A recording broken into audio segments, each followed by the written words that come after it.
we go. So hopefully you had a good holiday weekend. Just going to start with a little review here of what we covered last week. And remember, for the last couple of lectures, we have been talking about the different levels of structure we see in proteins. So primary structure is just the list of amino acids.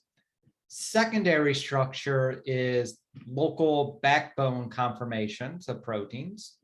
Tertiary structure is the complete 3D structure of one protein chain, while quaternary structure is the 3D conformation of multiple peptide chains. We talked about how we can use different techniques to get different structures. So we have X-ray, NMR, and cryo-EM. We learned about how, after getting all this structural data, we have learned some general rules as to where different amino acids are found in proteins. We talked about protein domains again. Then we briefly talked about quaternary structure, and we ended on talking about these hydrophobicity scales, how hydrophobic an amino acid is. And when we look at these scales, when we look at these plots, we can start to see, what part of the protein will be folded on the inside, what part of the protein will be on the outside.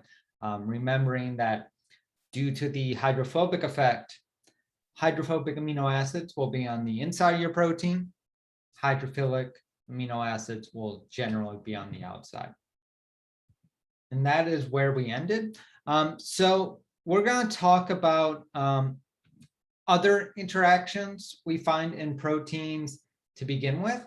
And we're talking about this in terms of not only quaternary structure, but within proteins as well, tertiary structure and secondary structure, more tertiary structure, I suppose.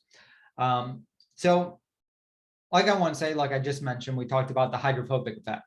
And the hydrophobic effect is the main driver for folding a protein that's found in the cytoplasm, at least. The hydrophobic amino acids go on the inside, and that is really directing the folding. However, they are not the only force that are holding proteins together. You also have hydrogen bonds that help to, as I have here, fine-tune the structure. What that means is that it's going to cause slight movements in the overall shape of the protein to get it to its final conformation. You also have ion pairs, also called salt bridges, where you have a positive and negative amino acid that are close in contact with each other. And these salt bridges are usually very strong interactions. They are non-covalent. A lot of the times, as I have on this slide, they're going to be on the outside of the protein. It is possible to have it on the inside, but they're usually on the outside. If they're on the inside of a protein, they're going to be even stronger. It's going to be very hard to break apart a salt bridge that is on the inside of a protein. And you also have disulfide bonds, as I have here on the bottom right. Here we are helping this protein fold by having these cysteines form these disulfide bonds to help the protein stick together. And just remember, hydrophobic interactions, hydrogen bond interactions, ion pair interactions, these are all non-covalent. In case it's been a while since general chemistry for you, remember a covalent bond is sharing electrons more or less equally, while disulfide bonds, that is a covalent interaction.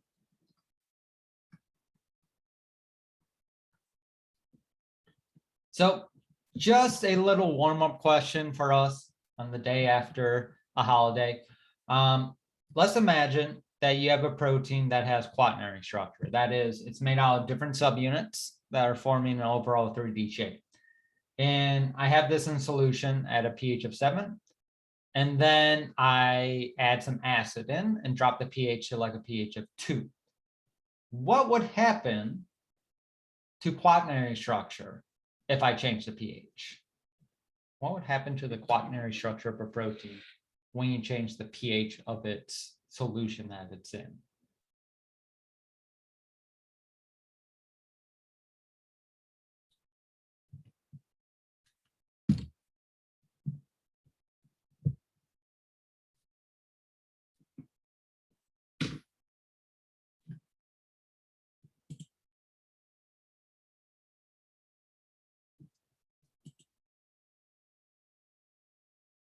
The attractions between the groups and the side chains of the proteins change. Yes, they would definitely change.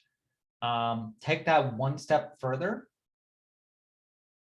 How would they change? Like, for example, how would a salt bridge change? The angles become smaller. Not so much. We can't say anything about like angles. Yeah, because we have to define what angles we're talking about to begin with. So not so much that, but it is more along the ideas of attractions changing, right?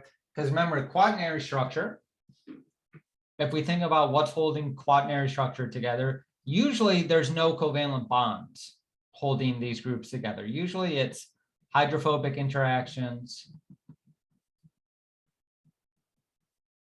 hydrogen bonds, salt bridges. That's usually what's holding different subunits together. It is possible to have covalent, but it's just not likely.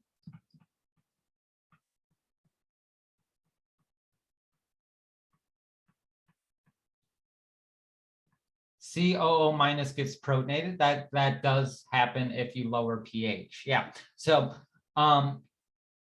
these charge groups, if you remember, these are only charged at a pH of 7. All of these. If you start going up or down the pH scale, these things would either become protonated or deprotonated. So changing pH would definitely could break salt bridges. Could also mess up hydrogen bonds because you could become protonated or deprotonated again. Hydrophobic interactions probably will not change all that much, but usually since you're breaking hydrogen bonds and salt bridges, your quaternary structure would not hold together anymore. Your subunits would no longer be attracted to each other and they would go their separate ways and you would have a broken protein. So just remember, in the context of what we're talking about, usually it's at pH 7. That's why we can have these salt bridges. When you mess with pH, you're going to start protonating, deprotonating things based on its pKa, and then you won't have these nice interactions.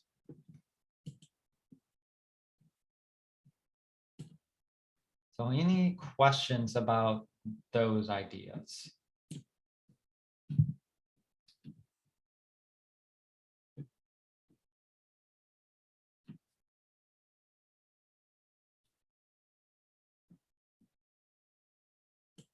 All right.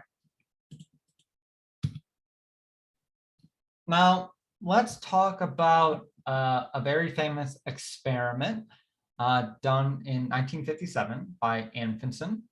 And what Amundsen did is that he took a protein called RNase A, smallish protein. And the interesting thing about this protein is that it has a bunch of disulfides, and its native form. And by the way, whenever you see the word native in terms of proteins, that means the folded natural / correct form, right? So a native protein is a protein that's folded and working correctly. So this protein, RNase A, has a bunch of disulfide bonds in the folded form. And what Amundsen did is he took these proteins, he added urea. And what urea does is that urea denatures a protein. And whenever you see the word denature, that means basically unfold unfold it, make it not work anymore. So he denatured it, and he had 2-mercaptyl ethanol, also known as beta-mercaptyl ethanol. And what 2-mercaptyl ethanol does is that it prevents disulfide bonds from forming. So he unfolded this protein, and then he broke all the disulfide bonds. Following that, he removed the urea, and he removed the 2-mercaptyl ethanol. And what he saw was that this protein was able to refold correctly. And he tested, one of the way he tested this was the disulfide bonds. Now, I just did a little math here, and based on the actual RNase protein and the cysteines you have in that protein, you can have 105 different combinations of disulfide bonds forming. And in the native form, there's only one correct solution to that. And so when he renatured the protein or refolded it, it folded back correctly, which if you're just going on pure luck, that's a 1 out of 105 chance. So less than 1% of doing that in pure luck. However, it happened every single time. It was refolded correctly. And from this experiment, one of the key things we've learned from biochemistry is that primary structure dictates what you're going to look like. What I mean by that is that there's no like other code out there that helps a protein form or fold correctly, not normally at least. Everything a protein needs to know to get into its final folded form is already written into it. The amino acids N to C terminus will dictate how a protein folds. So that's what this experiment showed. You unfold a protein, then you allow it to refold, and the protein already has everything it needs to know to refold. And so the question I have here, and I do have a poll because it's a yes or no question. I want to know, do you think, based on what I just said, that all proteins, given enough time, will eventually renature? So either yes, you think they will eventually renature or fold correctly, or no, they don't. So basically the question is, I take a protein, I unfold it. Will it refold like we just saw in this experiment?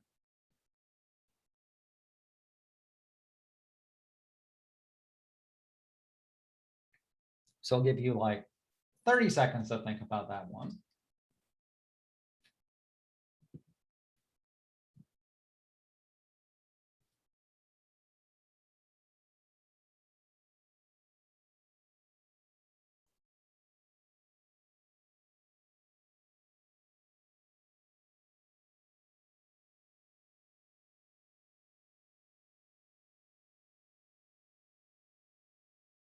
Do about 10 more seconds. So if you haven't answered yet, please do so.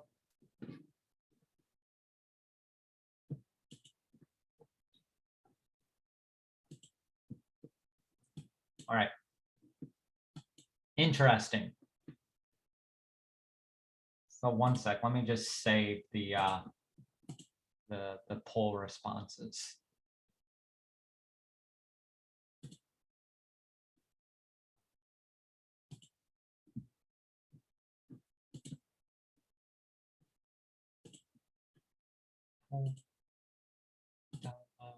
Thank you. Okay, got it saved. All right, so the reason I said interesting is that 50% of you said yes, it would refold. 50% of you said it would not. So at this point, what I would like is, could you share your reasoning with me? And you can do this in a private message if you want. I just want to know why you thought either yes, all proteins will refold, or why you thought no, not all proteins would refold. So I want to know the logic behind that now.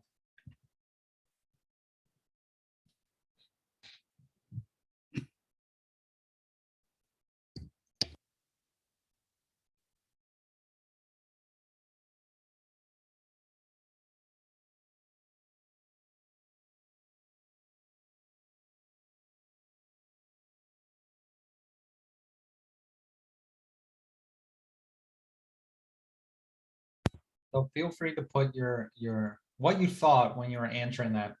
And if you want to put in a direct message, that's fine. You don't need to share with the whole class if you don't want to, but I am interested to know what are some of the thought processes, since we do have an even 50-50 split on this question.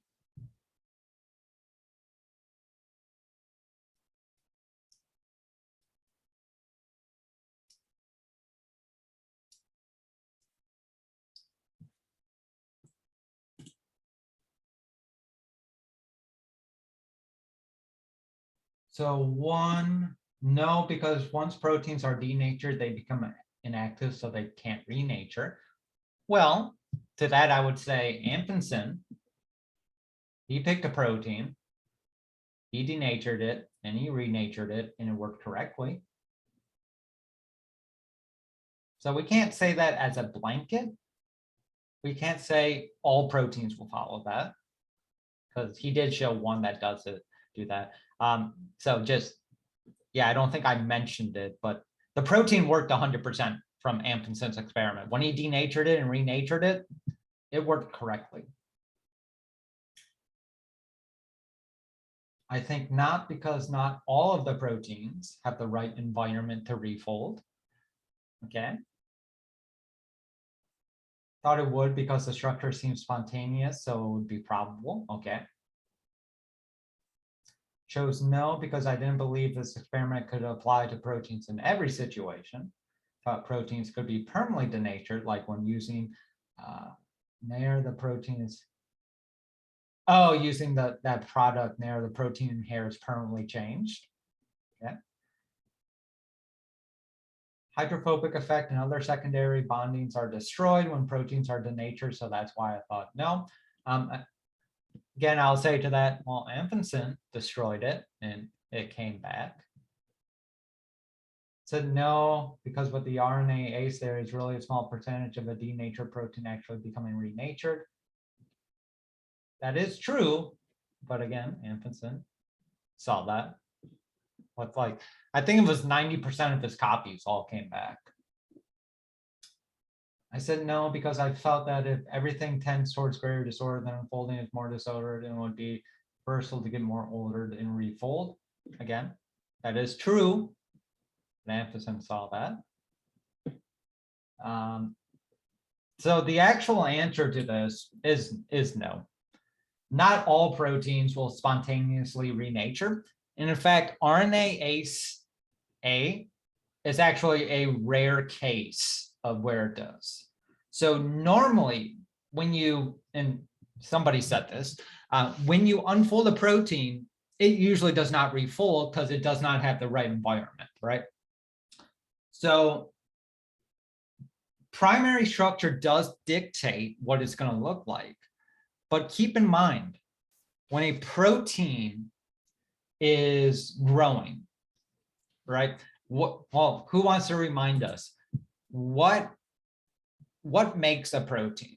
What cellular structure is actually making a protein? What is that thing called again? That starts with an R.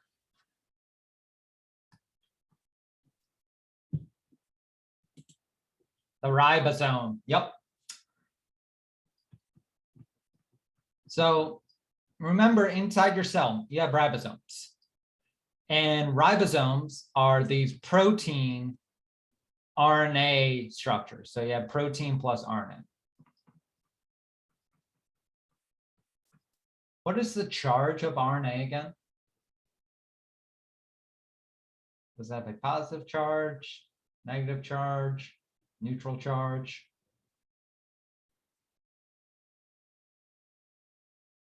Does anyone remember that? Hint, hint, it's the same charge as DNA. Negative. Yep, correct. So these ribosomes are very negatively charged. They are just covered in negative charge. And one thing I did as a graduate student is that I looked into computer simulations of what happens when a protein is growing from a ribosome. And one of the things we saw in our predictions is that the ribosome helps a protein fold. Since it's so charged, different parts of the protein will momentarily stick to the ribosome and kind of act as a way to help the folding process. So when you denature a protein, one, if you try to refold it, you no longer have these ribosomes around to kind of nudge it in the right way. And two, one of the bigger issues is the hydrophobic effect. Remember that the inside of a protein just has hydrophobic residues. And so you unfold that protein and you are exposing these hydrophobic residues to the water. Well, water does not like that. And so it'll start to push all these hydrophobic residues together, and you'll just get a big mess, big ball of proteins that you can't untangle. It will just be a bunch of amino acids all stuck together. And these will not become unstuck anytime soon. And so you will have a permanently denatured protein. The simplest example I can give for that I'm sure everyone's aware of, are eggs. Eggs are made out of, the major protein in eggs is called HEWL. It's actually hen egg white protein, HEWL. That's the major protein in eggs. And when you cook an egg, it changes, right? Because those proteins are becoming unfolded. And you can wait as long as you want. That cooked egg is not going back to normal. You're never going to uncook it. So these proteins never refold correctly when you add heat to them. But yeah, takeaway from Amundsen, primary structure dictates 3D structure. So the system he picked was a good system that it shows this. And the main conclusion is correct. Primary structure dictates 3D structures, but not all proteins will spontaneously refold like RNA A does. So any questions about this information?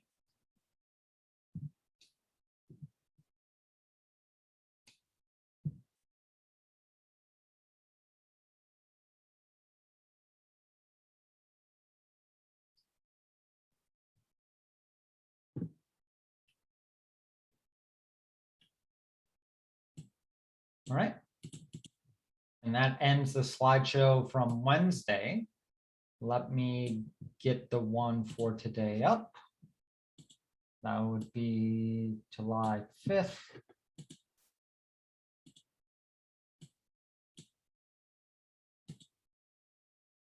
All right.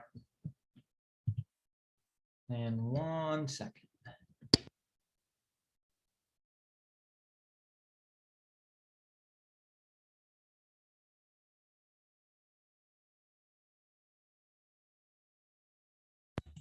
Sorry, I had to sneeze there. All right, so we've talked about primary, secondary, tertiary, and quaternary structure. we just talked about Amundsen in his unfolding / refolding experiment.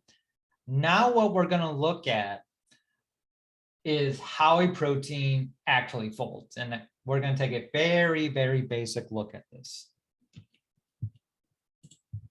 And we're going to start with just some basic ideas. One, the proteins in your cell fold extremely fast. They start from this unfolded conformation being made from the ribosome all the way to their folded form. Remember, well, I don't know if we talked about this yet, but when looking at images like this is called a cartoon representation. These barrels are alpha helixes. These arrows are beta sheets. So the process of being born from a ribosome to full 3D structure, matter of seconds, smaller proteins, microseconds, which is good because if it took longer than that to fold, the hydrophobic parts of your proteins would start to aggregate, and that can cause cell death. So it needs to happen fast.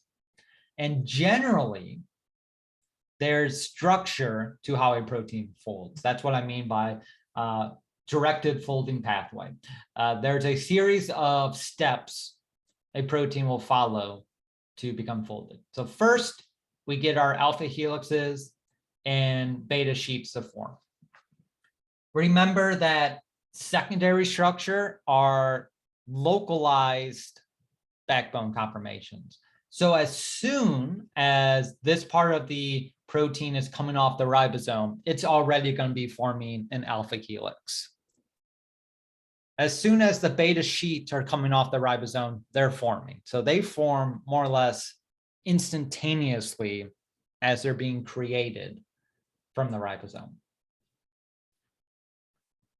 Following the secondary structure being made, you have what's called the hydrophobic collapse. All the hydrophobic amino acids are going to start being pushed towards the center so water does not have to interact with them. And we call this version of the protein a molten globule because it's kind of like I kind of think of it as like a sphere almost, where you have all the secondary structure, all the hydrophobic amino acids are pushed together, but it's not correct yet. That's why we have no tertiary structure yet. We don't have the 3D shape yet, but we have a rough approximation of it. And then following all our hydrophobic amino acids being pushed towards the center, we are starting to make our tertiary structure. So our domains are forming and we're getting the overall 3D shape of our protein correct. Then after we have that, we just have slight movement. So side chains inside the protein will start to move towards their optimal configuration. Any water that got trapped on the inside will be released. And overall, the whole folding of a protein is hierarchical. That is, our small elements, our secondary structure is going to form first, then our larger 3D structure is going to fold second. And the way we think about the energy of protein folding is shown by this folding funnel. Now, this image has been cut in half. Normally, it would, if we could look at it in 3D, it would be like a complete funnel. That's a very bad drawing of a funnel, but yeah, where entropy and energy are being plotted. As you move towards the bottom of the funnel, your energy is decreasing. And remember, negative energy is a good thing. Negative energy means good connection. So when a positive and a negative ion come together, that's negative energy. Your energy is a negative value. When a positive and a positive ion come together, that's positive energy. So like this could have an energy score of like -10. this could have an energy score of plus 10. That's what I mean by negative and positive energies, just a numerical value. So as you go down this funnel, your energy becomes more negative. And our entropy is also shown on this funnel. At the top of the funnel, our entropy is high. At the bottom of our funnel, we have very low entropy. And the way to think about this funnel is if you're at the very top here, you are completely unfolded. You have like no secondary structure, no positive connections. You have extremely high entropy because you could be in, almost an infinite number of conformations, but your energy is very high. You have no salt bridges forming, no hydrophobic interactions happening, so it's very high energy. As you go down the funnel, your entropy decreases because you're starting to fold. Your energy also decreases because you're making favorable interactions. Until you get to the native structure at the very bottom of the funnel, where you are in your folded conformation, so your entropy is at a minimum. Your entropy is very low because you no longer have a number of possible conformations. You have one conformation you can be in, the native structure.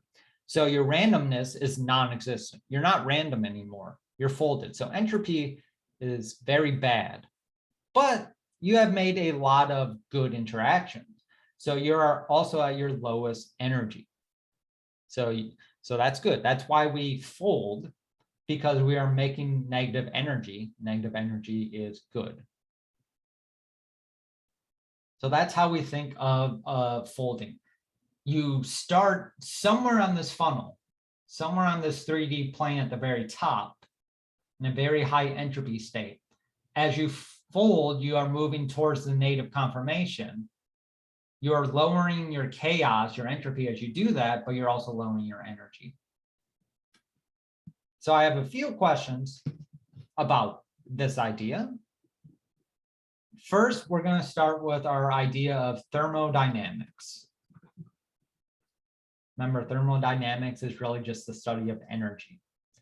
So what are the signs of Gibbs, enthalpy, and entropy when a protein folds? See if you can predict when a protein folding, what is the sign of delta G, what is the sign of delta H, and what is the sign of delta S?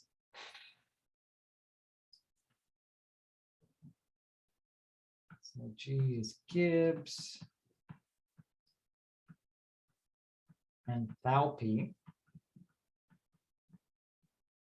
entropy. What are the signs of these values? Positive, negative, or zero?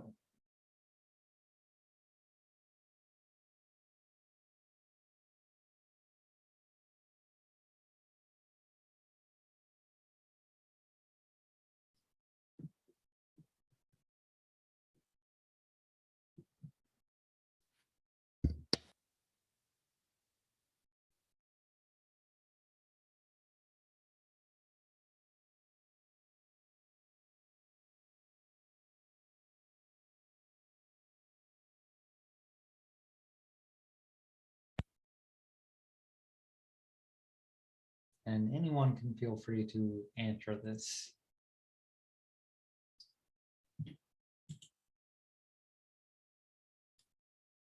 H and S would be negative, G would be 0. I agree with 2 of the 3.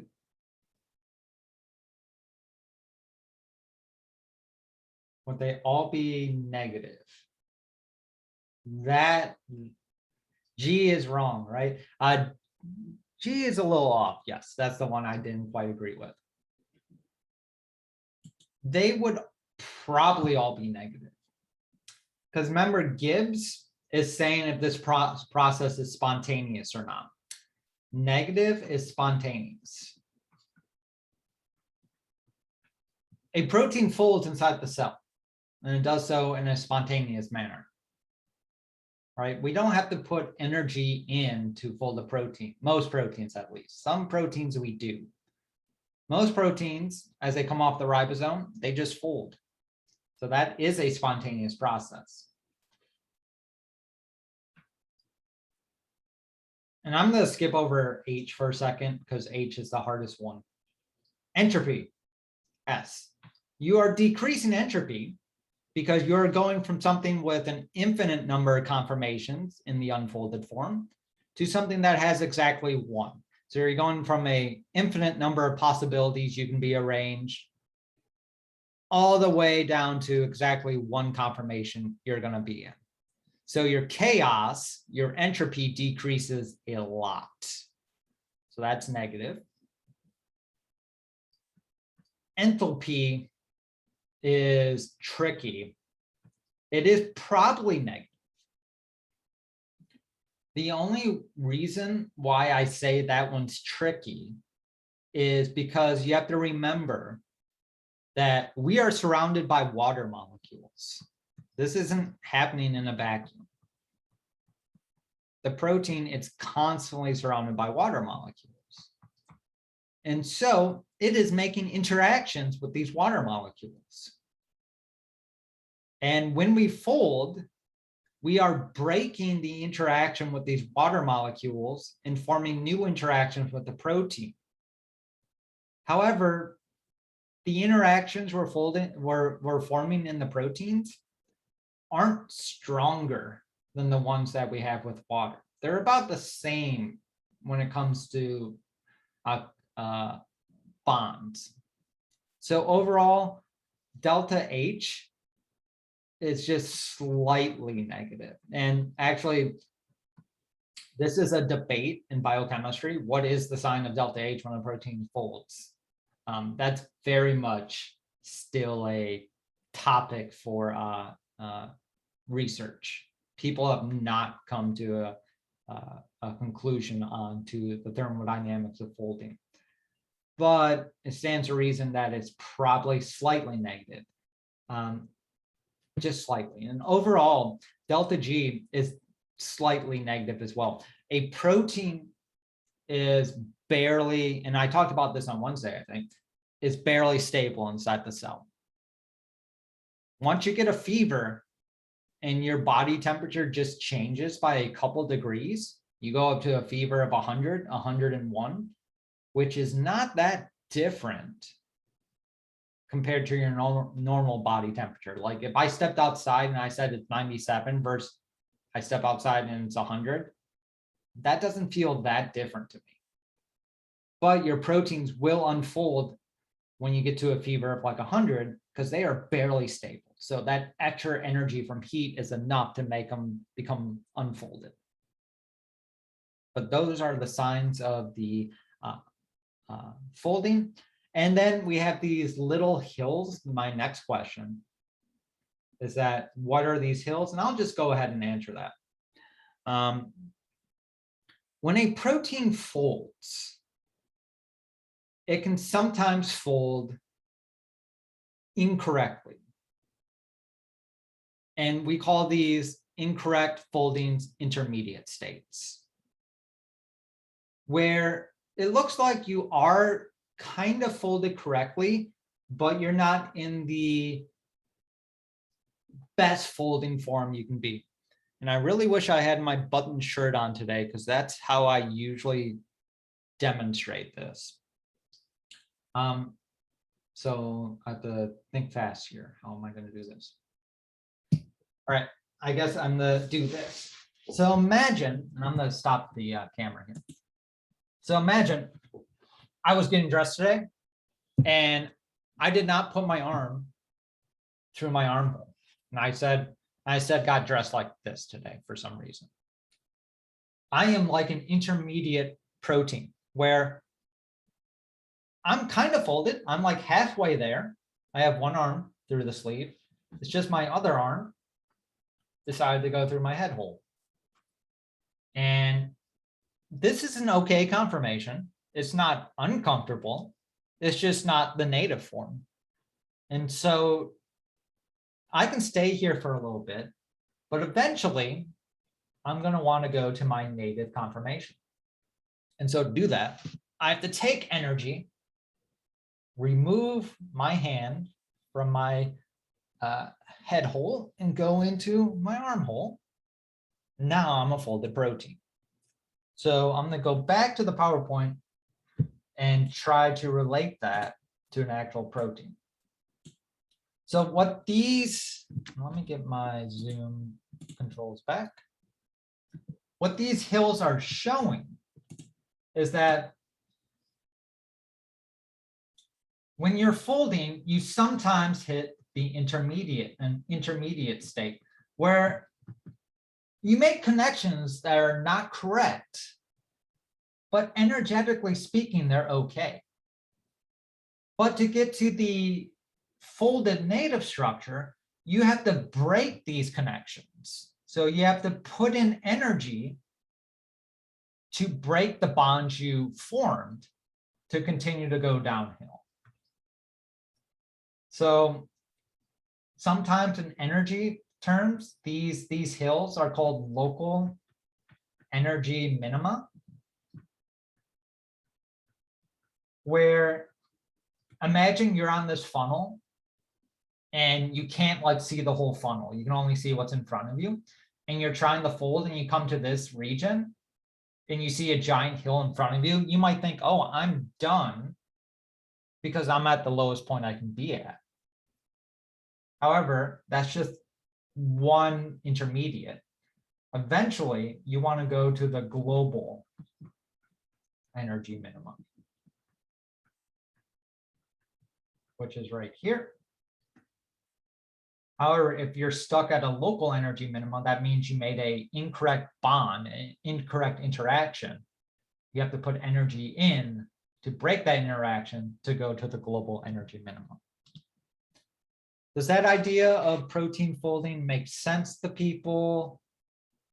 The energy of it, the steps, the big idea steps of it, or are there any questions, any clarifications I can give on this idea?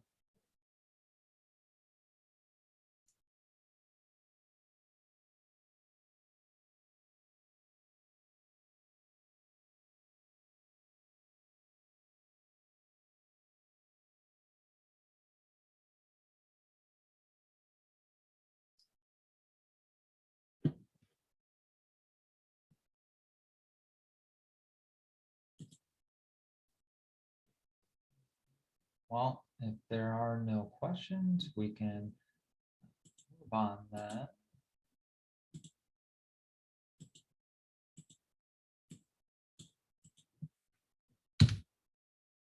All right. Now, studying how a protein folds, like I said, is there is a discipline of biochemistry, and actually one that I studied a bit in graduate school. And when people do experiments of protein foldings, what they'll see is that proteins fold much slower in vitro than they do in vivo. And just in case you don't remember what these terms mean, in vitro just basically means test tube, more or less. In vivo means like in the cell or for real. So that's supposed to be quotation marks, but so proteins fold much slower outside the cell than they do inside the cell. And one of the reasons that that could be is because during folding, a non-native disulfide bond could form. This would be like an intermediate state right here in that folding funnel where we have 4 different cysteines. And what happens is that cysteine 1 and 2 will hydrogen bond, 3 and 4 will not hydrogen bond, but disulfide bond. And that's incorrect. And inside the cell, we have a protein that takes care of this called protein disulfide isomerase. And what PDI does is that it will go and break a non-native disulfide bond and help to form a native disulfide bond. And you might be asking yourself, how does PDI know if a disulfide bond is non-native or not? How does this little protein have the knowledge to know, oh, this disulfide bond should not be forming?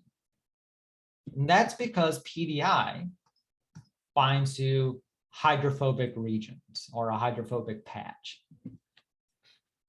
Remember, in a folded protein, hydrophobic amino acids are pushed towards the center. Water does not want to interact with hydrophobic amino acids. So it stands to reason, if there's a protein that is showing hydrophobic amino acids out towards the water, that protein is misfolded. You should not be showing that. So PDI will come and bind to this hydrophobic patch, because one possible reason that you're showing these hydrophobic residues is because you have been folded incorrectly. So if we're just going on the top image, for example, this part that I just drew a circle over could be hydrophobic, and it's showing because you have the wrong disulfide bonds. And then once you have the correct disulfide bonds, this hydrophobic region between 2 and 3 could be buried now, and PDI would no longer bind. So that's how PDI works. That's just one of the proteins that help to speed up folding inside the cell versus outside the cell. But the question I have for people, one of these critical thinking questions, if these disulfide bonds are non-native and they're not supposed to be there, why would they form in the first place? Why would this protein form a disulfide bond between cysteine 1 and 2 when it should be forming a disulfide bond between 1 and 4 instead? Why would this happen? Why would the cell allow this to happen?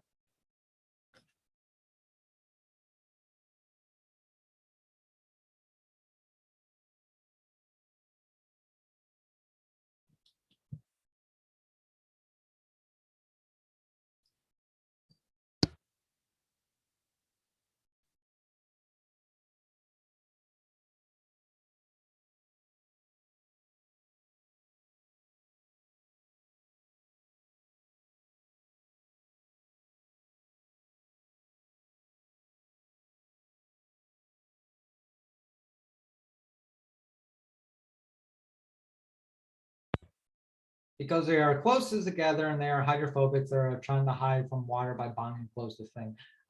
Yeah, that's pretty much it.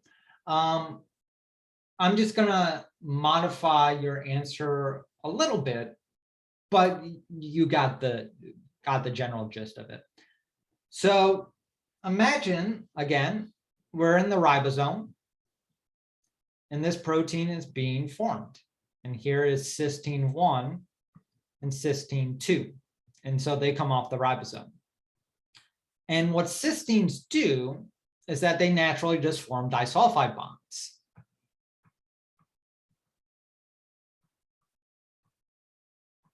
And it's not quite because they're hydrophobic. Remember, the one correction I want to make to that is that hydrophobic residues do not care.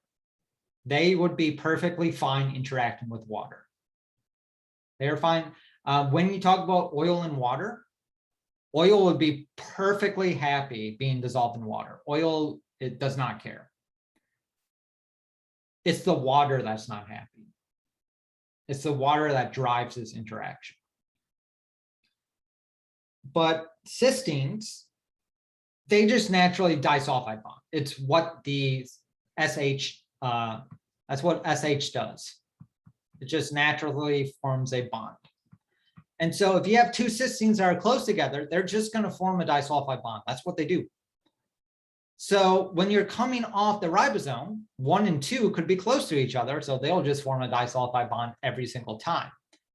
And that's why PDI, that's why we need a protein like PDI to step in, to go and break this disulfide and form the correct one. So any questions about that idea? or anything at all that we've talked about so far?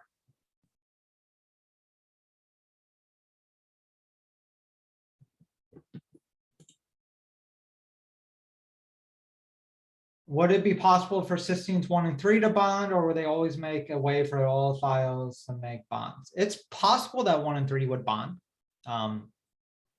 There's no reason not to when you're just talking about possibilities.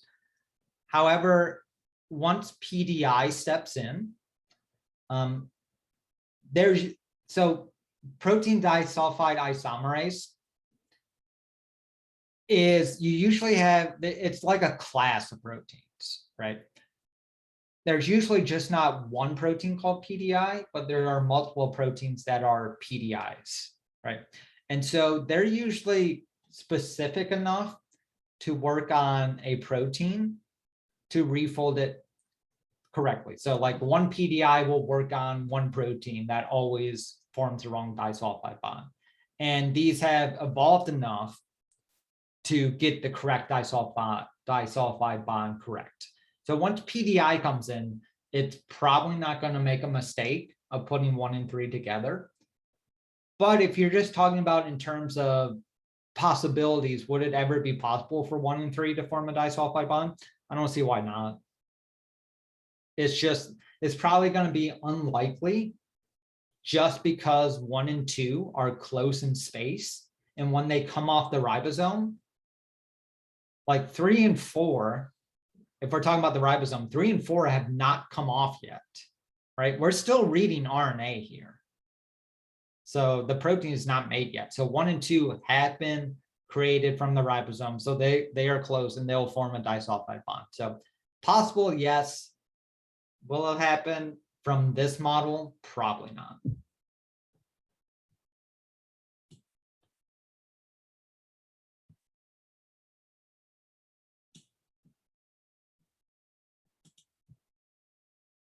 All right.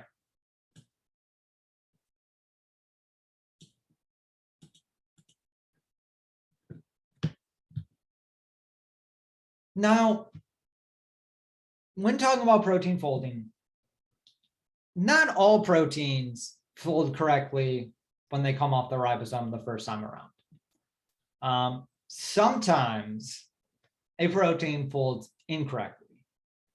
And this is very bad because if a protein folds incorrectly, that means it's showing hydrophobic residues towards the cytoplasm. And due to the hydrophobic effect, water is going to want to push these hydrophobic residues together. And if you have proteins that are being pushed together like this can eventually cause cell death. When you just have a mass of proteins like this, what the cell will actually do is that it will recognize something went horribly wrong in that it has this large protein conglomeration, and eventually it will more or less start a self-destruct process and kill itself. So you don't want that to happen. You don't want unfolded proteins globbing together. And so to help certain proteins form, we have other proteins called chaperones. And the chaperone we're going to look at is called the GroEL, GroES. This is not the only chaperone inside your cell. It's just one that's well studied. These proteins are also called, get my pen out. The class of proteins also called a heat shock protein, because they're basically proteins that are created in response to heat or any other trauma to help stabilize the cell. So GroEL, GroES, the words are mean that we have two different proteins. So we have a GroEL protein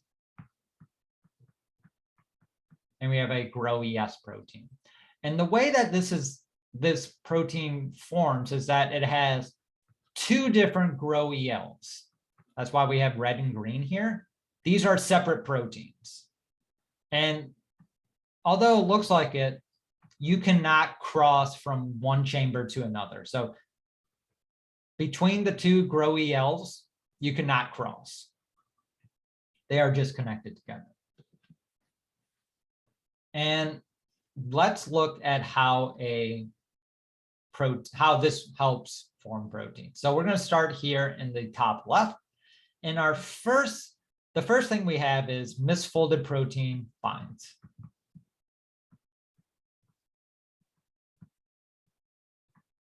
So this blue is our misfolded protein, something that is not folded correctly. It will bind to the center chamber of GroEL, and GroEL will have ATP on it. Once a misfolded protein binds, GroES will bind to the top of the chamber. So GroES binds, and this unfolded protein can no longer escape. It is trapped in GroEL. Following the binding of GroES, the ATP that was bound, we have 7 copies of it, 7 copies of ATP. They will hydrolyze and form ADP. So ATP will lose 1 phosphate, form ADP. And it's this energy chain, this use of energy, so going from ATP to ADP, you are creating energy. This energy is used to fold the protein correctly. So use that ATP, now we have a folded protein inside GroEL. Following the loss of this ATP to ADP, a new misfolded protein will bind to the other chamber, and new ATP will bind to the other GroEL chamber as well. Once this happens, our green chamber that we were looking at, GroES is removed. Our folded protein is free to leave. The ADP we have on our green GroEL here also leaves. Then we just start the process. So the way to visualize this is that they're saying, okay, once this process happens in your mind, turn this GroEL 180 degrees and start over. So misfolded protein with ATP, GroES comes on. Once GroES comes on, hydrolyze ATP. Your protein becomes folded. Bind new misfolded protein in ATP. Remove GroES, remove the folded protein. So that is one way, using the GroES GroEL system, that we can fold a misfolded protein. So I have some questions to help better understand how the system works. So the first question I want to know is, before we have GroES bind, so let's look at the red chamber and then the green chamber here. So in this state, we do not have our GroES hat on our chamber.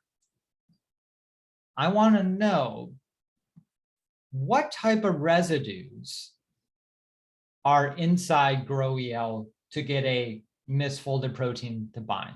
So this chamber is basically empty space with amino acids pointing towards the inside of this empty chamber. My question is, if you wanted a misfolded protein to bind, if you want to attract a misfolded protein to you, what type of amino acids should you have inside your chamber to help attract that misfolded protein? Should you have hydrophobic amino acids, hydrophilic amino acids, charged amino acids? What would attract a misfolded protein?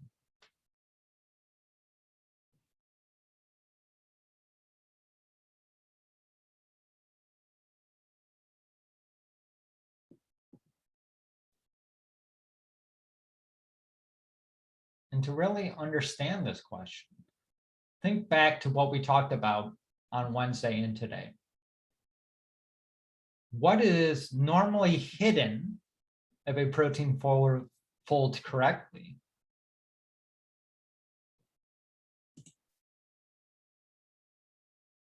Would it be hydrophobic because the protein is folded wrong to have the inside on the outside of the protein? Yeah, that's correct. Yep, hydrophobic amino acids. So when doing these types of discussions, always remember proteins are interacting through charges, right? So they're either interacting through positive and negative charges, they're interacting through hydrogen bonds, or they're interacting due to the hydrophobic effect. That's how proteins interact with each other. That's how they attract each other. And so if you are fishing for an unfolded protein, like a chaperone is, they're going around trying to find unfolded proteins. If you're unfolded, you have hydrophobic amino acids showing, because normally these should be hidden. So to attract an unfolded protein to yourself, GroEL will have hydrophobic amino acids in its core, waiting for water to push a hydrophobic amino protein towards it, waiting to push a misfolded protein towards it. So yeah, that's how we bind. We just have a bunch of hydrophobic groups pointed towards the core. Then GroES binds, our little hat binds. We burn ATP and we get our protein to fold. Now, when we use that ATP, what we're doing is called a conformational change. We are changing the amino acids that are showing on the inside of this chamber. So to get a protein folded correctly, what type of amino acids should we have inside our chamber once we burn ATP?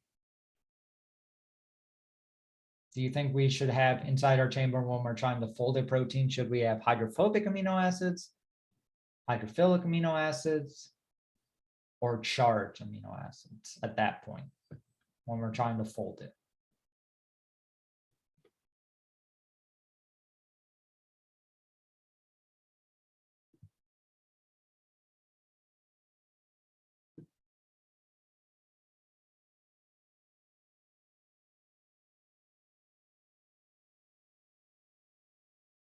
And again, think about what it means to be folded.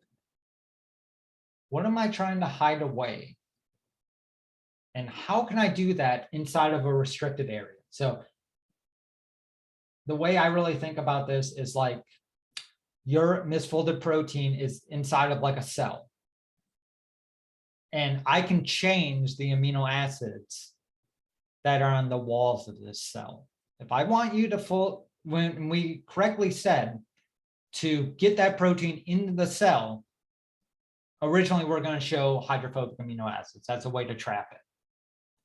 Once it's trapped, I don't want it to remain unfolded. I want it to fold. So instead of hydrophobic, I'm going to do hydrophilic. That is correct. So I'm going to show my face again, namely as a way to help understand this.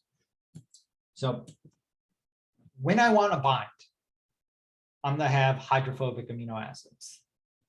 Because in my chamber, I just have hydrophobic amino acids until I grab a protein. I got you because you are attracted to my hydrophobic amino acids.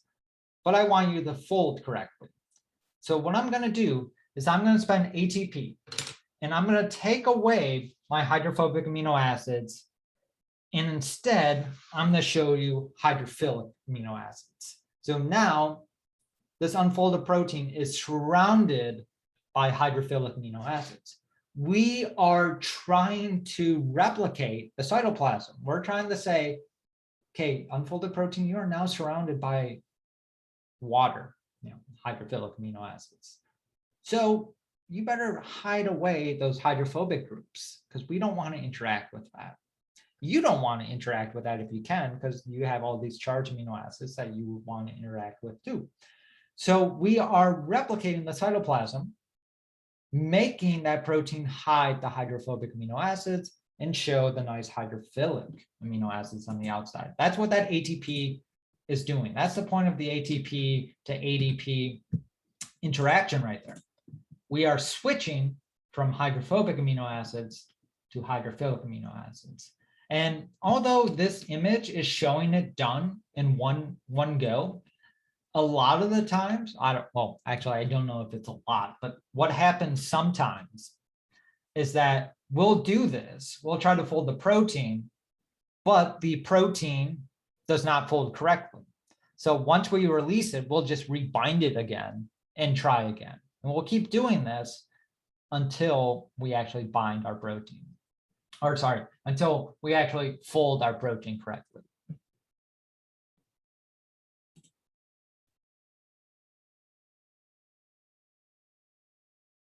So just to understand the folding patterns better, what would happen if you had charged amino acids in the chamber? Would the protein bind with the chamber?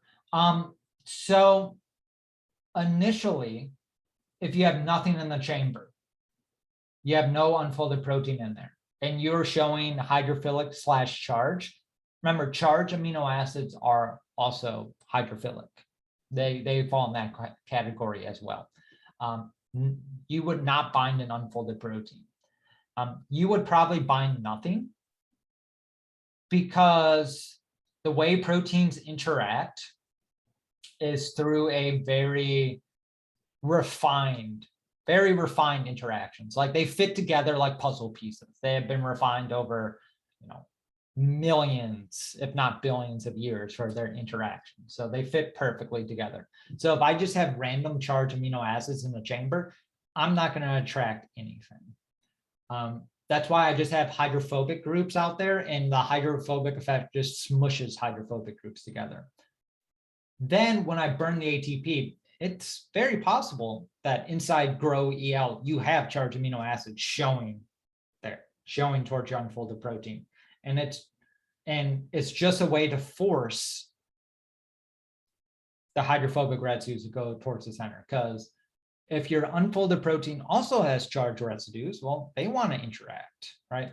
And so yes, you could get some.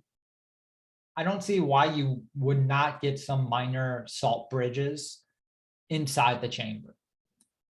However, once you remove GroES, entropy is going to take over. In that, if you stay in the chamber, you are not free to explore the other possibilities of the cell. So that's a very low entropy state. It's the same reason why if you have a bottle that's full of gas, or your tire that's full of air, and you open up the tire or the bottle, all the gas escapes because of entropy. Same thing here with our protein in GroEL. You remove the GroES cap, you have just increased entropy, because now this protein's free to go explore wherever it wants to, and so it will do that. So yes, it could bind, but it's not going to stay there forever, if that makes sense.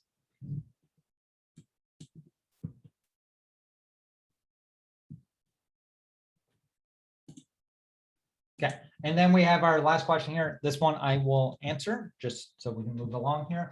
And it's supposed to say, why do some, not what do some. Why do some heat shock proteins speed up degradation rather than refolding? So we have just talked about chaperones here. Again, that's a class of heat shock proteins. They help to refold proteins.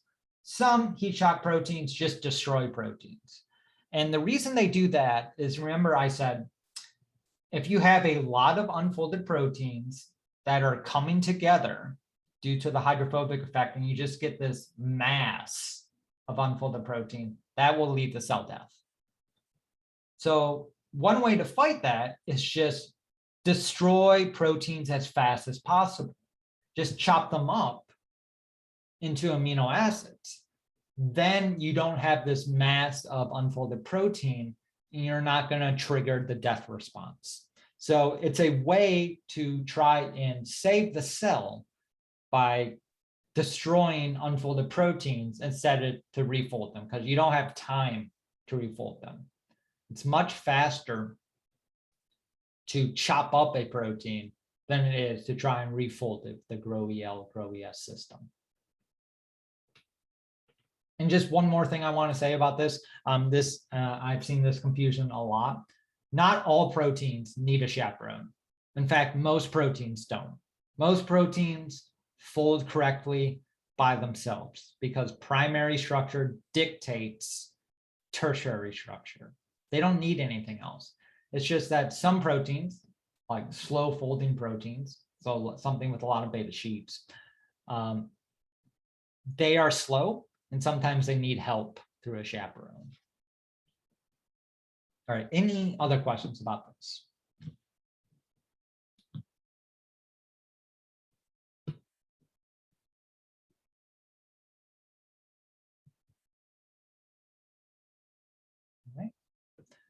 If not, and as always, if I say any other questions and then you're typing and then I say if not, we'll move on.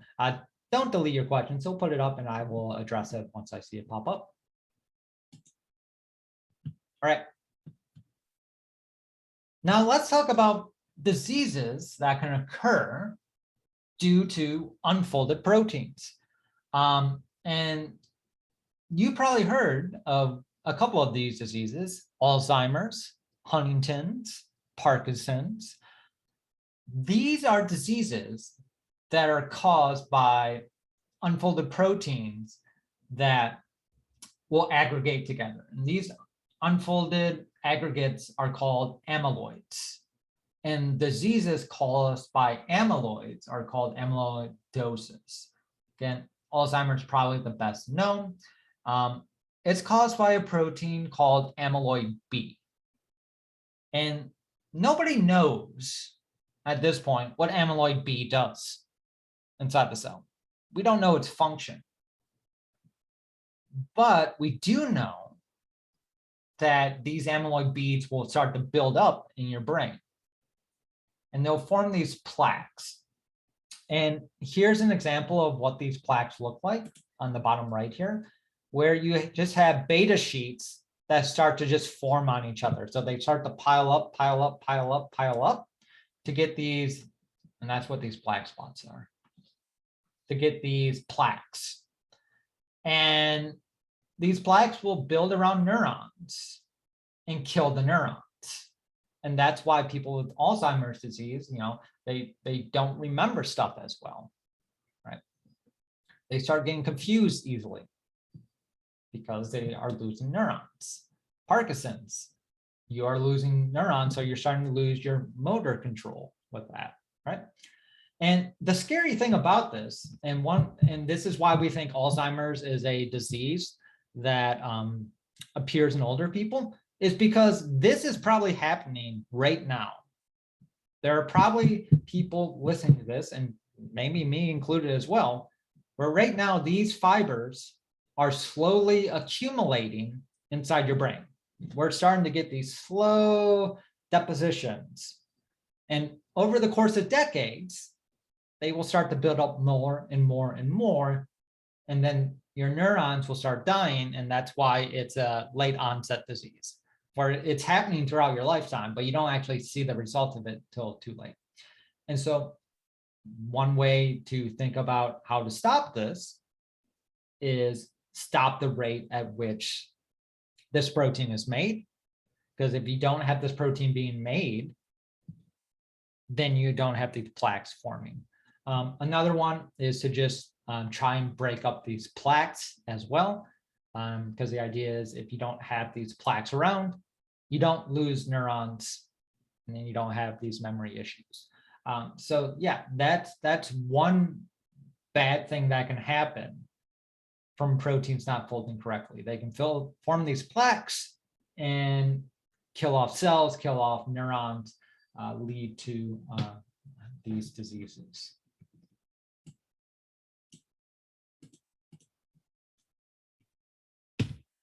And along those same lines, we have proteins that cause diseases that you can get from other organisms. These are called prions, and they are transmissible spongiform encephalopathies. something like that, TSEs. And these are proteins that, you get from another organism that cause a disease. You probably heard of mad cow disease. You had to kill a bunch of cows over in England. And what mad cow disease is that it's a protein that lodges in your brain that looks like here in the bottom left, and they form plaques, just like we talked about in amyloids, and these plaques cause disease. Kuduru being another one where it was seen in tribes that practiced cannibalism. And so they would eat a human. The human that they ate would have these prions in them. And then these prions would go to their brain and start to build plaques and kill off their neurons. Creutzfeldt-Jacobs disease also being another disease caused by prions. These prions, very hydrophobic, rod-like. It makes sense because remember, proteins will aggregate due to the hydrophobic effect. That's why we need these chaperones. And so if a protein is very hydrophobic, you're going to cause this aggregation, cause diseases. And most everybody has prions naturally. Again, we don't know what they do. We just make them. And there's one prion, PRP, or the scrappy prion, that can cause the aggregation of these prions and cause disease. However, there are certain individuals among us that do not create prions, and we don't see any negative benefit from not having a prion. So they are actually immune to all of these prion diseases, because really what's happening is that when you get one of these prions inside your body, they are a platform to start your own prions and naturally build into a plaque. And so if you don't naturally make prions, you are immune to all prion diseases for the most part. So yeah, those are diseases that can be caused by certain proteins, amyloids and these prion diseases. So any questions about that information?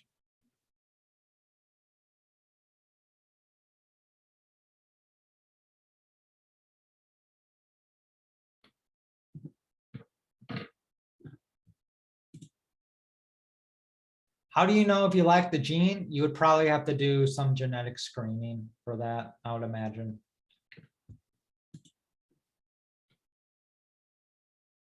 I'm sure if you had your DNA sequence, you could see if you have that gene or not.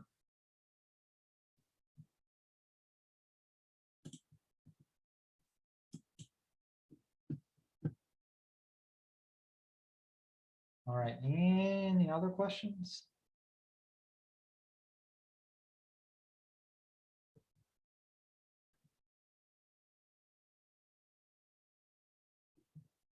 All right, well, take home here, don't eat other people's brains. You might get a prion disease. And that ends chapter 6, our look at different types of protein structures. In chapter 7 here, we are going to understand how proteins actually work, and we're going to look at how proteins bind to ligands. And we're going to look at this protein binding ligands with a model system of hemoglobin and myoglobin. So we're going to go very in depth in the hemoglobin and myoglobin. And I just want to state, moving forward, if any of you decide to stick in biology, molecular cell biology, or even biochemistry in any shape or form, it's not what we learn here. It's not so much that, we care about educating you about hemoglobin and myoglobin specifically, but the concepts of ligand binding and different states of a protein based on what you're bound to, those concepts are applicable to multitudes of proteins. So just keep that in mind when it seems a little bit odd that we're going so in depth on one particular protein. It's not that we really care about that protein, It's just that it's very well studied. And what we learned from this protein can be applied to thousands of other proteins. So we're going to start with myoglobin, which is shown there in the top left. Where's my pointer? There it is, top left. And myoglobin is one protein chain. So it has tertiary structure, so that's what we're looking at, but no quaternary, because it is just one peptide chain. And myoglobin is found in your muscles, and it helps to bring oxygen from your blood inside your cells. And it does this through a heme ring. So this green part is called a heme. And in the middle of your heme, you have iron.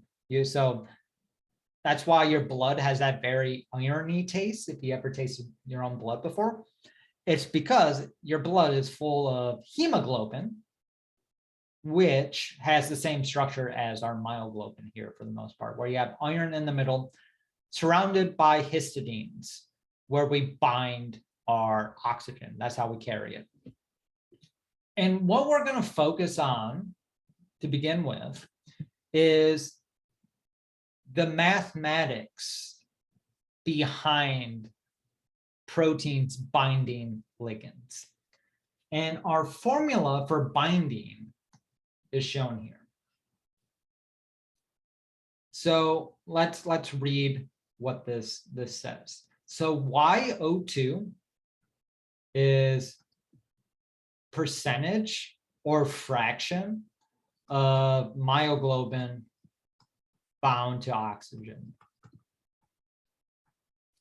So this is also called fractional saturation. And it goes from 0 to 1.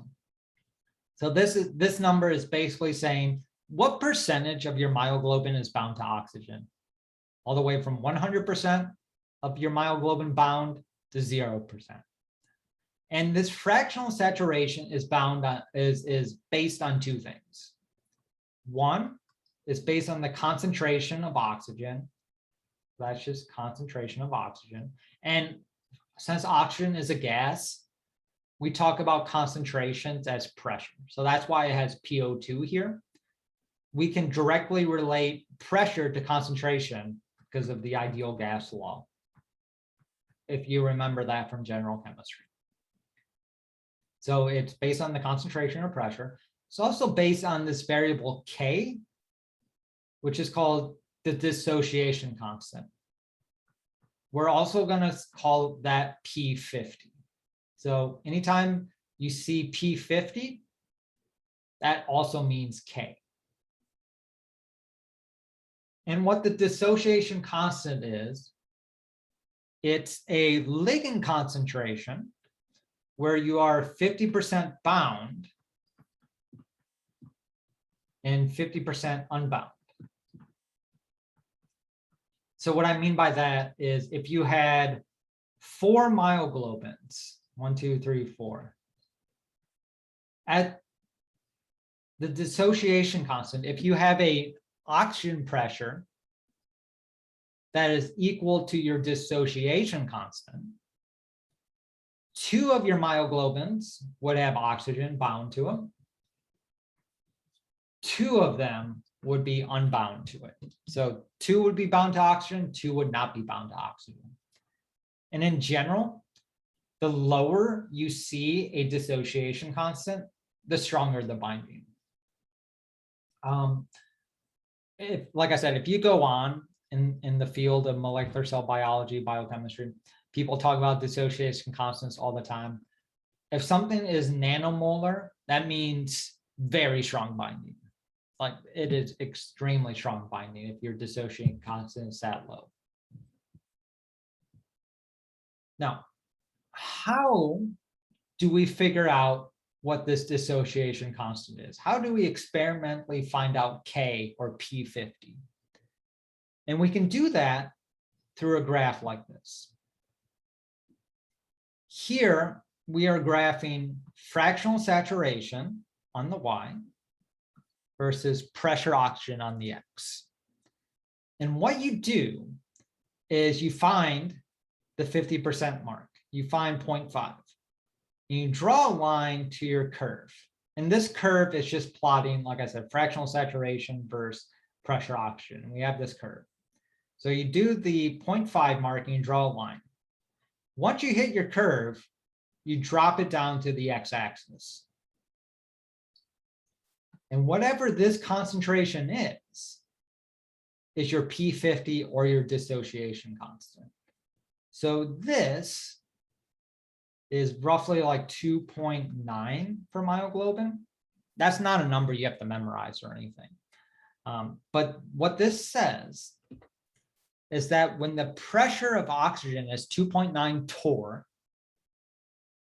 if you have 1,000 copies of myoglobin, 500 of them will have oxygen bound, 500 of them would be unbound. So that's your dissociation constant, that's your P50. That's how you can find it using a graph.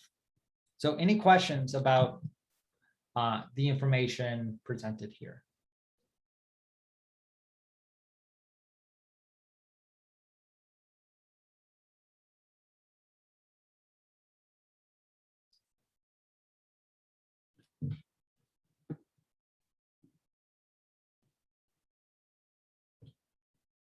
All right.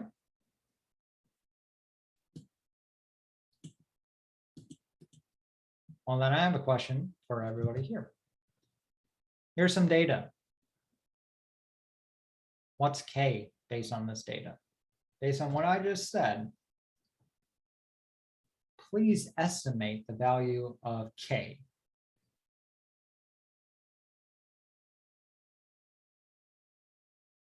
Take a minute and see if you can figure that out through this data table.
So any ideas or any questions? Are people unsure like how to read this table?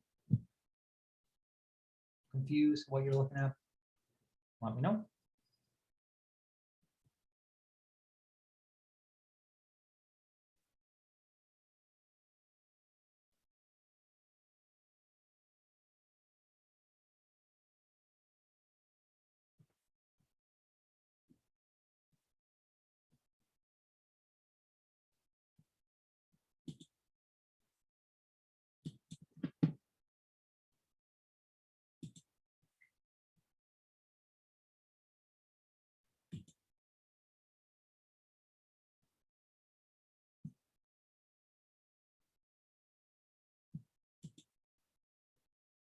Well, in case you are not quite sure how to begin this, let's remember some variables or what these mean. Remember, K is dissociation constant.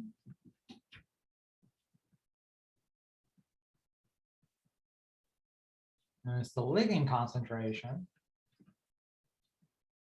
where you're 50% bound and 50% unbound. And Y is fractional saturation.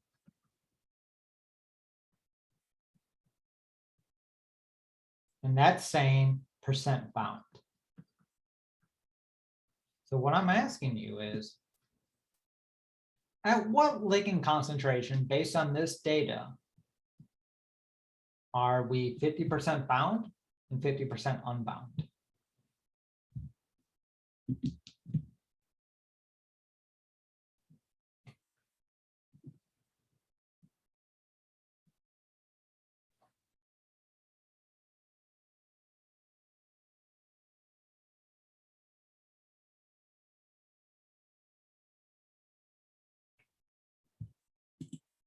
Who wants to give that a shot?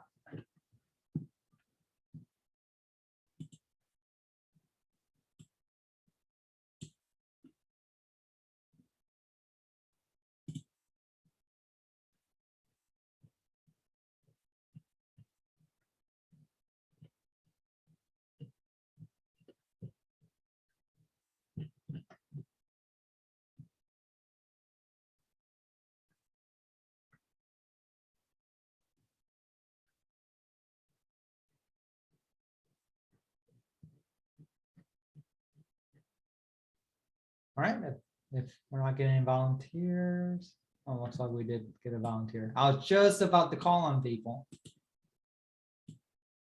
So thank you for answering. Is it about 0.64, about 0.65, roughly 0.6, 0.7? Yeah, somewhere around there.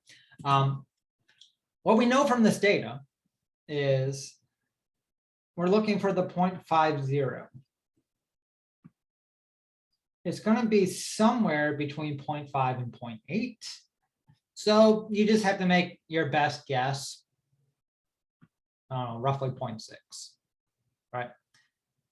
What you would actually want to do if you were doing this for real is that you would want to plot this Y versus ligand. Make your graph, do to 0.5, and then draw your line down to get the actual KD or K. But yeah, being able to read a graph like this, or not a graph, but a data table like this, and pull information like what I asked, that's a very, very important skill, not just career-wise, but just for life in general, to be able to look at data and know what it means. So that's a skill that I hope once you leave college will be strengthened. So continue to work on looking at data tables, looking at graphs, figuring out what they mean. Yeah, very good.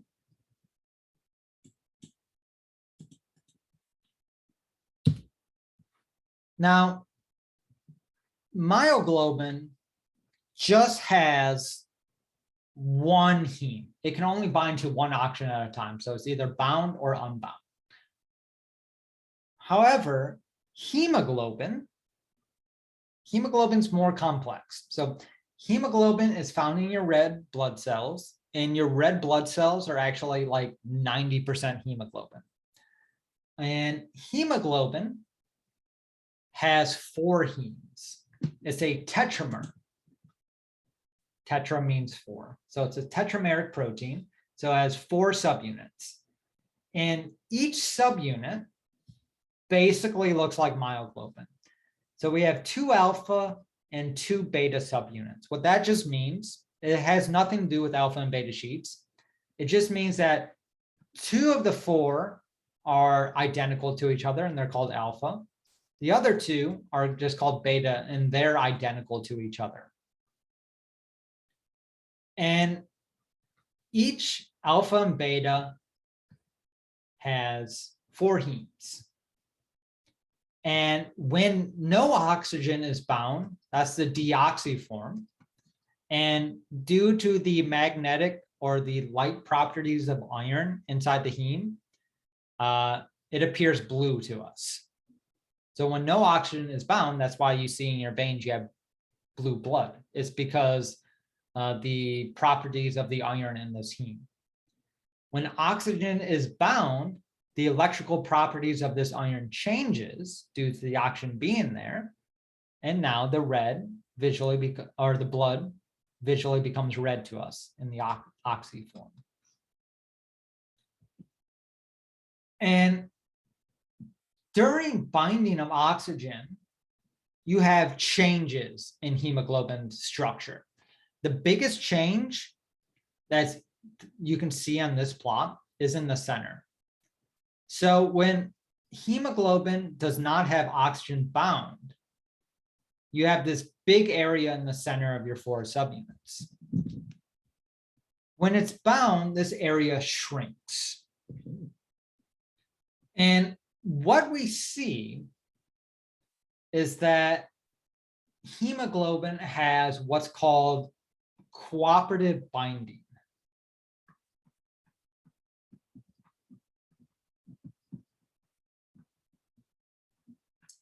And what that means is that if one of the 4 hemoglobins bind oxygen, that makes it more likely that the other 3 subunits will want to bind oxygen as well. It increases the chance of the other subunits binding oxygen. That's called positive cooperativity. Because you are increasing the chances, that's why it's positive. And the way that this works is that all 4 of these subunits at the interface between these subunits. So let me erase some of this stuff.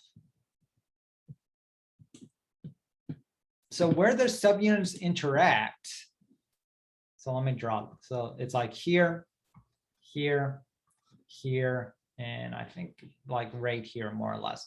Where these 4 subunits are coming together, they can talk to each other. And I have talk in air quotes there. They can talk to each other through amino acids. When you bind oxygen, you change. The position of your amino acids change. And when you change, you are telling your neighbors to also change. And you do that because you are interacting with each other through these interfaces. And we're going to get more into how hemoglobin changes, but I just want to go back before we do that to this idea of fractional saturation versus ligand concentration. So myoglobin has no cooperativity.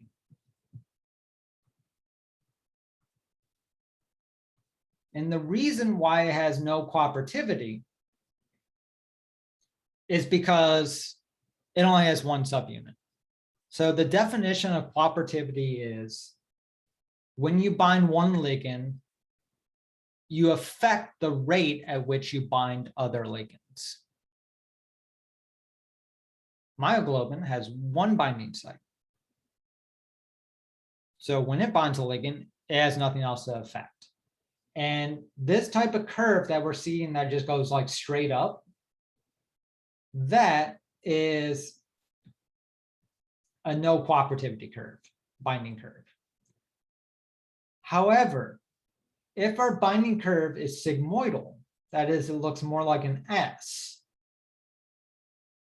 this is a classic cooperative binding. That is, when we bind 1 molecule of oxygen in heme, we are more likely to bind oxygen at our other 3 sites.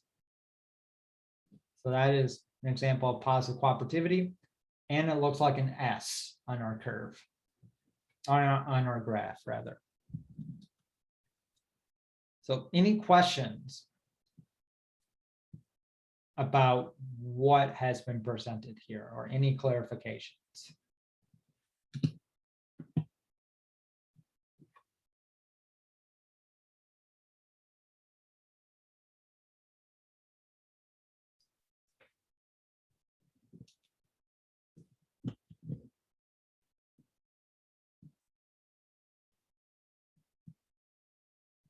All right.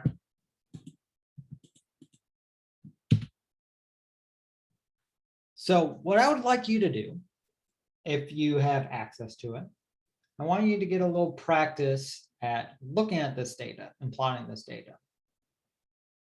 So if you have an Excel, great.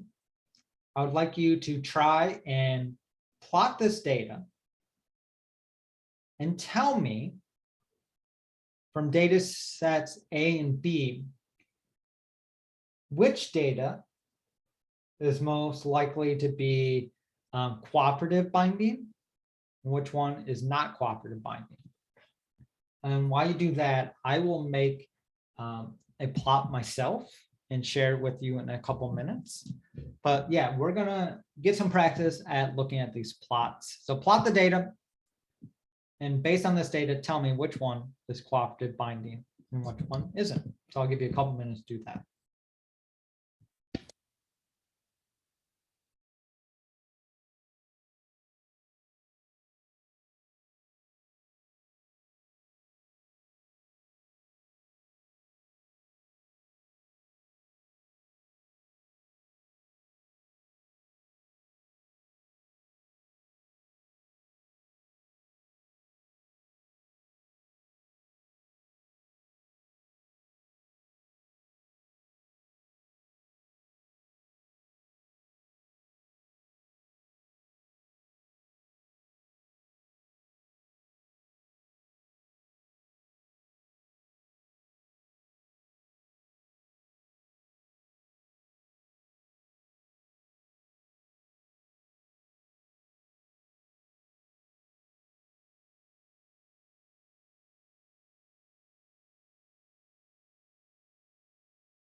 All right, due to time getting a little low here, in case you haven't like plotted it yet or still working on it, I'm gonna share my plot. Let me get the sharing up here. And in case you're still working on it, the data is on the left here. But based on the plot that I have right there, A and B, based on the information we talked about today, which data set is showing cooperative binding? Is it data set A or is it data set B? And do I have a poll for this?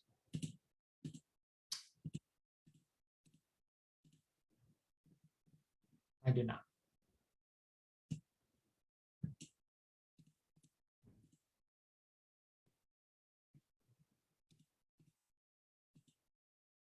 So this is what I'm going to do then. So I'm going to relaunch a poll that I already used. If you think data set A is the cooperative binding, put yes. If you think data set B, so this is B, this is A. If you think A is cooperative binding, please answer yes. If you think B is cooperative binding, please answer no. And I have the data plotted for you as well. So B is no, A is yes.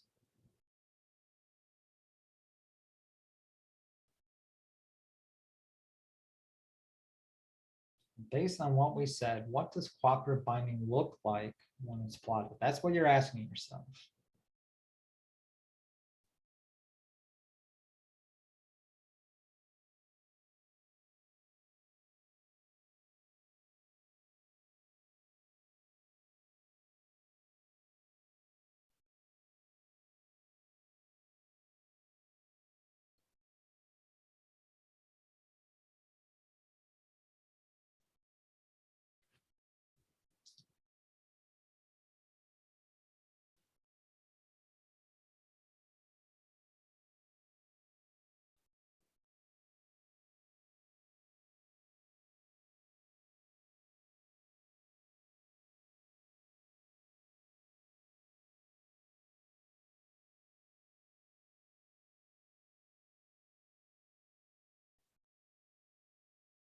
We'll do like 20 more seconds. So if you haven't answered yet, please do so. Even if it's just a guess at this point, please do put something in.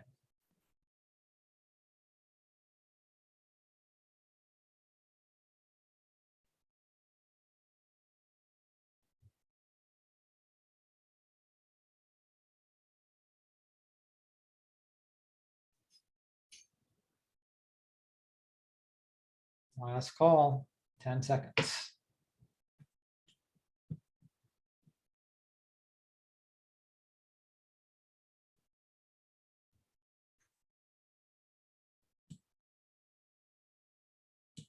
Right, 10 of those. All right, so again, we are split more or less 50-50 on A and B. And so the correct answer here is B. And remember, with cooperative binding, the way that this looks on fractional saturation versus ligand concentration is you're looking for something that kind of looks like an S. So I'm going to go back to the PowerPoint so we can go back to that slide.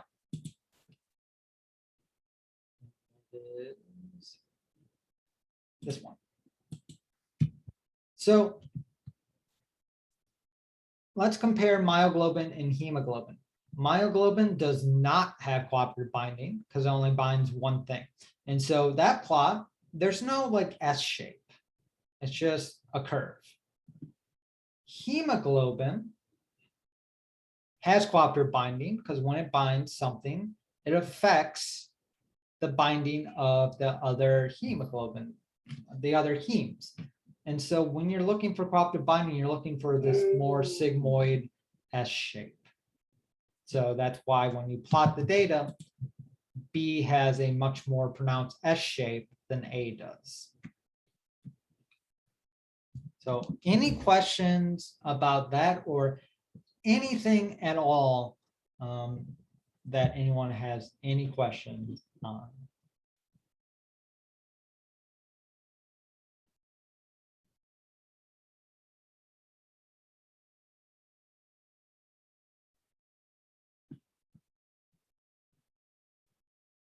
All right, if not, that's the end of our time today. I appreciate everyone coming here after a holiday Sunday.